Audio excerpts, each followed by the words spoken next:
Masu sauraro Assalamu alaikum, me kawo muku rahotanni ke maku fatan kun wuni lafiya. Barkanmu da kasancewa a cikin wannan shiri namu na karfe 8:30 agogon Najeriya da Nijar, wato karfe 7:30 kenan agogon GMT da Ghana.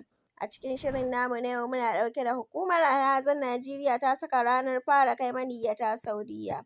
Hukumar alhazai ta ƙasa a Najeriya ta sanar da kammala shirye-shirye domin soma jigilar maniyyata aikin hajjin bana zuwa ƙasar Saudiyya ranar 9 ga watan Mayu.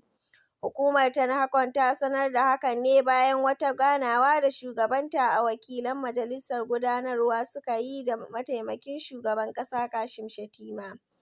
Mataimakin shugaban ƙasar ne ya gayyaci shugaban hukumar Farfesa Abdallah Sale Usman da wakilan sashen gudanarwa zuwa ganawar a ofishinsa domin sanar da shi inda aka kwana game da shirye-shiryen aikin hajjin. Mun yi masa bayani game da shirye-shiryenmu a Makka da Madina da Arafa kuma ya gamsu. Har ma ya ba mu umarnin yadda za mu haɗa kanmu mu yi aikin har zuwa ƙarshensa, kamar yadda Farfesa Sale ya shaida wa BBC. Kazalika shugaban ya ce suna sa ran kammala aikin kwashe maniyyatan a ranar 24 ga watan Mayu. Jigilar ɗauka da mayar da alhazai na yawan zuwa da matsaloli a Najeriya kusan duk shekara, abinda hukumomi ke cewa suna aiki tuƙuru domin guje mata.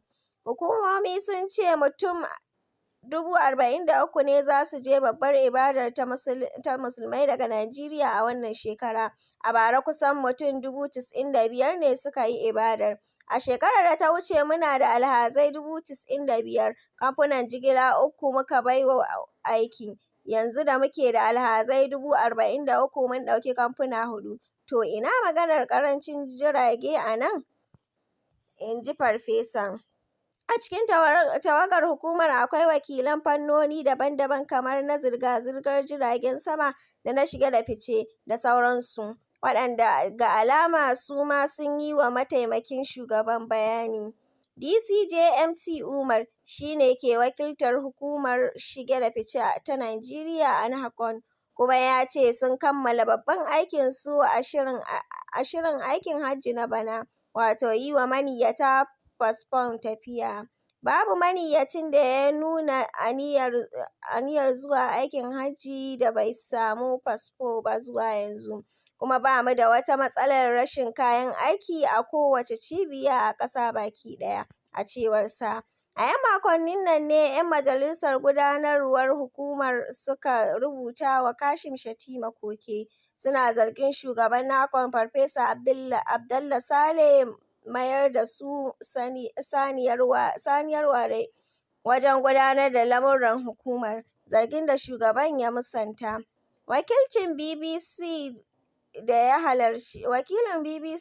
halarci ganawar, Haruna Shehu Tangaza, ya ce da alama taron wata hanya da mataimakin shugaban ƙasar zai iya sanin ko an ɗinke barakar kamar yadda ya umarta a watan jiya. Darajar hannun jari da dala sun sake faɗuwa a Amurka saboda Trump.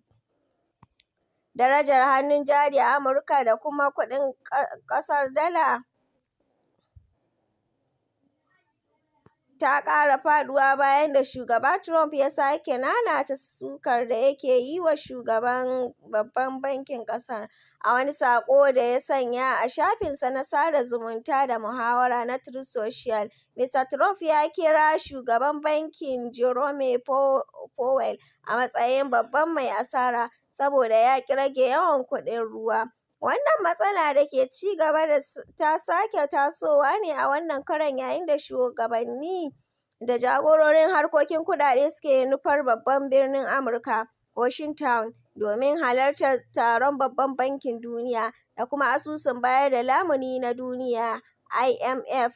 Shugaban kamfanin zuba jari na kamfanonin SCAP Investments, Brian Crowes, ya yi bayani kan wannan hali na ƙara sulmuyowar darajar hannayen jari na Amurka da kuma darajar dalar, bayan da shugaba Trump ɗin ya sake bijiro da saɓanin da ke tsakaninsa da shugaban babban bankin na ƙasar. Ya ce yau ma wata mummunar rana ce ga hannayen jari.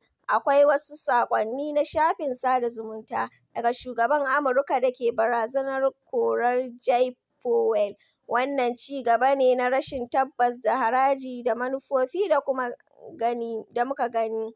Rashin tabbas na manufa a yanzu ya ma fi yanda yake a lokacin annobar COVID, kuma yiwuwar korar Jay Powell da za ta kasance abin da ba a taɓa gani ba. Wannan na tayar da hankalin masu zuba jari a yau. Dambarwar kasuwanci da shugaba Trump ya janyo ta jefa fargaba a tattalin arziki na duniya, kuma ana ganin ita za ta mamaye tattaunawar da za a yi a babban taron na Bankin Duniya da asusun bayar da lamuni na duniya da za a yi a Amurka. To masu sauraron mu, a nan muka kawo muku ƙarshen rahotannin namu na yau, sai kuma gobe da safe idan Allah ya kai mu.